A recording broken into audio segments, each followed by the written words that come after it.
बहनोई की मोहब्बत में अंधी हुई शादीशुदा औरत।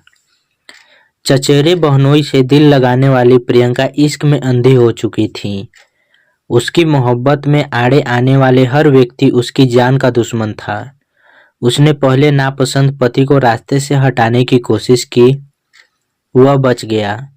फिर उसने जो किया उसे मोहब्बत की जंग में जायज कतई नहीं ठहराया जा सकता। पूरे शहर में दुर्गा पूजा की धूम मची थी। सड़कों पर देवी दर्शन और मेला घूमने की चहल पहल हो रही थी। विजयदशमी यानी 5 अक्टूबर की शाम थी। पंडालों में प्रतिमाओं की विजय दर्शन की तैयारियां जोरों से थीं। लोग सजी धजी प्रतिमाओं को ट्रैक्टर, टाली, ठेले और दूसरे वाहनों पर बैंड बजा के साथ जयकारे के साथ विसर्जन के लिए जा रहे थे। उन्हें देखने के लिए सड़कों पर भारी भीड़ उमड़ी हुई थी। माहौल खुशी और उत्सव का था। मेला घूमने और उमंग से आनंद लेने वालों में लाल बाबू भी था। उसका घर बिहार के समस्तीपुर जिले में बांकीपुर गांव में था। वह किसान सुरेंद्र राय का 32 वर्षीय छोटा बेटा था। उसे लोग लाल बाबू राय के नाम से भी जानते थे। उस दिन शाम के करीब 5:45 बजे उसे अपराधियों ने दरवाजे पर ही गोलियों से भून दिया। उस फायरिंग में गोलियों की तड़तड़ाहट सुनकर परिवार और आसपास के लोग दौड़ते हुए वहां आए। उनके पहुंचने से पहले ही हमलावर हथियार लहराते हुए बाइक से भाग गए। लाल बाबू राय की घटना स्थल पर ही मौत हो गई। वह किशनपुर से दुर्गा पूजा का मेला घूमकर लौटने के बाद वह अपने घर में टीवी देख रहा था। उसे एक युवक घर से बुलाकर दरवाजे तक ले गया था। वहां पहले से घात लगाए एक बाइक पर हथियारबंद हमलावर मौजूद थे। उन्होंने ताबड़तोड़ फायरिंग कर गोलियां बरसा दी। बुरी तरह जख्मी लाल बाबू को घर वाले अस्पताल ले गए, जहां डॉक्टरों ने उसे मृत घोषित कर दिया। डॉक्टरों ने बताया कि उसके सिर व गर्दन पर 3 गोलियां लगी थीं। गांव वालों की सूचना पर कल्याणपुर थाने की पुलिस घटना स्थल पर पहुंची और मौके की जांच की। पुलिस को वहां से करतूत के 3 खोखे और 3 जिंदा करतूत मिले। उसके बाद इस वारदात को छानबीन में पुलिस जुट गई। इस संबंध में लाल बाबू के पिता सुरेंद्र राय की तहरीर पर 7 अक्टूबर 2022 को थाने में अज्ञात हमलावरों के खिलाफ आईपीसी की धारा 302/34 आईपीसी एवं 27 आर्म्स एक्ट के तहत रिपोर्ट दर्ज की गई। लाल बाबू हत्याकांड से पूरे शहर में सनसनी फैल गई।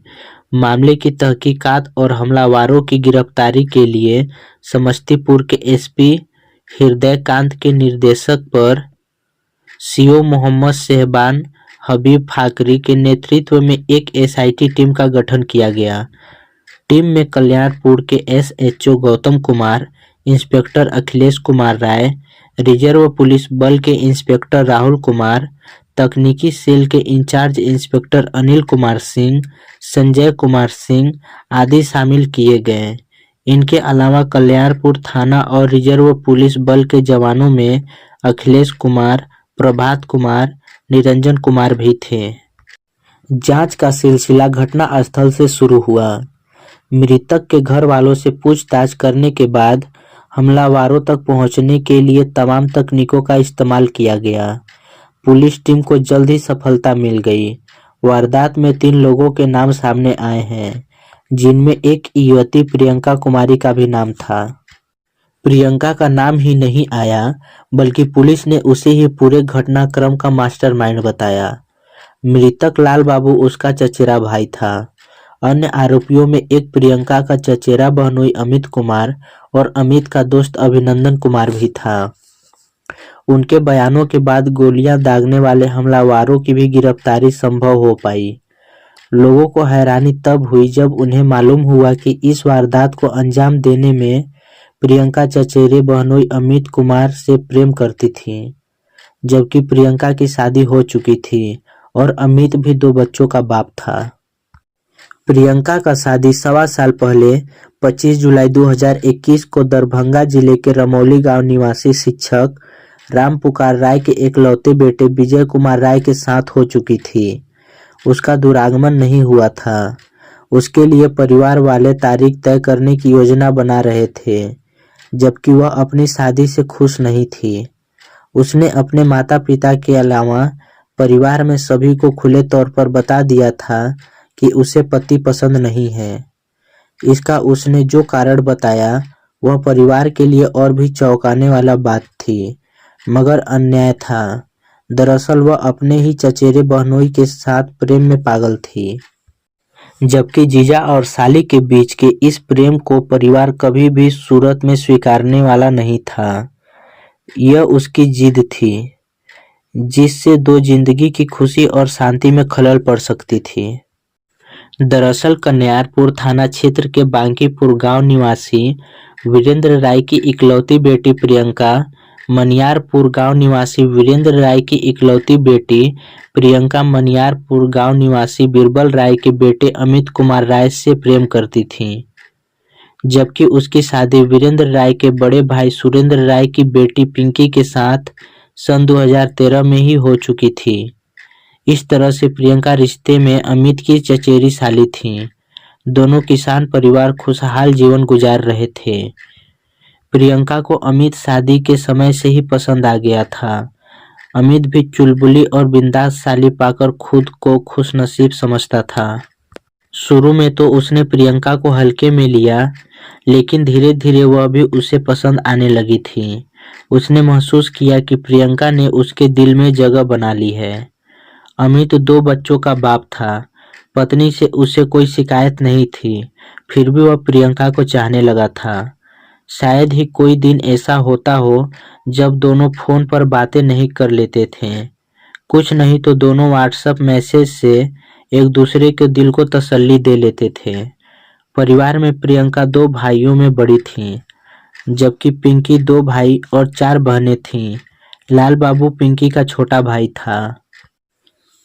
प्रियंका के बारे में लाल बाबू को भी मालूम था कि वह उसके बहनोई से प्रेम के चलते अपने पति को नापसंद करती है। यह बात उसने अपने चाचा को बताई और कहा कि जितना जल्द हो सके वह पंडित से कुछ कर प्रियंका के दुरागमन की तारीख निकलवा ले। प्रियंका के पिता लाल बाबू की बात को गंभीरता से लेते हुए दुरागमन की तारीख 5 अक्टूबर 2022 तय कर दी गई। दूसरी तरफ प्रियंका इस तारीख को टालने की कोशिश करने लगी। इसके लिए उसने एक खुराफाती योजना बनाई। उसने तय किया कि क्यों न पति को ही मौत की नींद सुलाने का उपाय किया जाए। इसके लिए उसने अपने प्रेमी और जीजा अमित कुमार राय से संपर्क कर उसे अपना योजना बताई। अमित इसके लिए तैयार हो गया और अपने दोस्त अभिनंदन कुमार के साथ मिलकर प्रियंका के पति विजय कुमार राय की हत्या की योजना बना ली। उन्होंने एक शूटर को बुलवाया।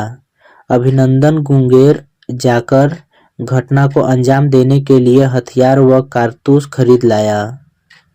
विजय की किस्मत अच्छी थी कि भाड़े का शूटर विजय कुमार की हत्या में सफल नहीं हो पाया, क्योंकि उसी रोज दुरागमन संबंधी बातचीत के सिलसिले में विजय कुमार अपने एक रिश्तेदार के यहाँ चला गया था। उसके बाद वह अपनी ससुराल भी आ गया। प्रियंका उसे अपने घर आया देख अचंभित हो गई। उस वक्त प्रियंका मन महसूस कर रह गई, क्योंकि उसकी योजना फेल हो गई थी। इसी के साथ वह भीतर भीतर लाल बाबू से भी खफा हो गई थी। योजना की विफलता का कारण चचेरे भाई को ही मान रही थी। वह उसे ससुराल भेजने के लिए माता पिता पर दबाव बनाए हुआ था।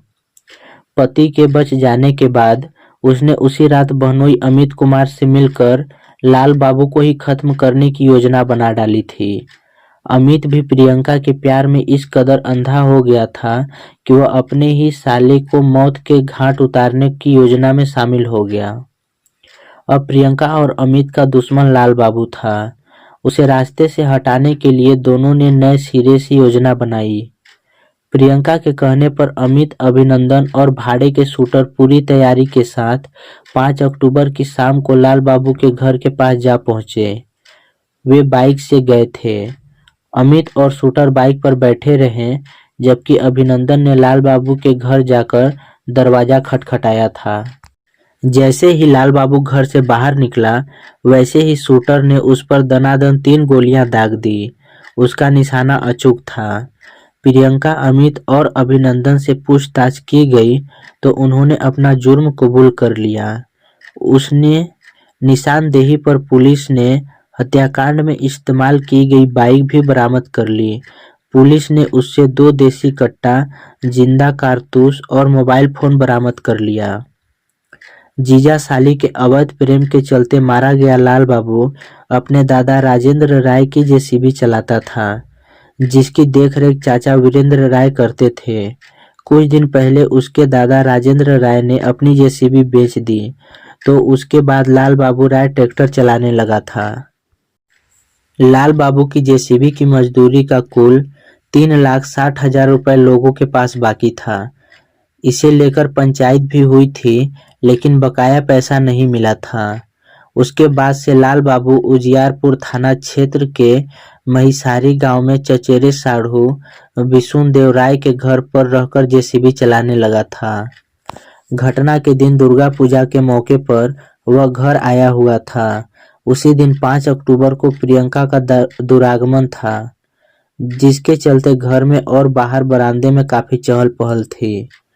परिवार के कई लोग बैठे थे। शाम के वक्त धुंधलका होने से ठीक पहले लाल बाबू देवी दुर्गा का विसर्जन देखकर घर आ गया था और कमरे में बैठ टीवी देख रहा था। इस हत्याकांड के मुख्य साजिशकर्ता लाल बाबू की चचेरी बहन प्रियंका सहित घटना में शामिल उसके बहनोई अमित कुमार राय और उसके दोस्त अभिनंदन कुमार को पुलिस ने गिरफ्तार कर जेल भेज दिया।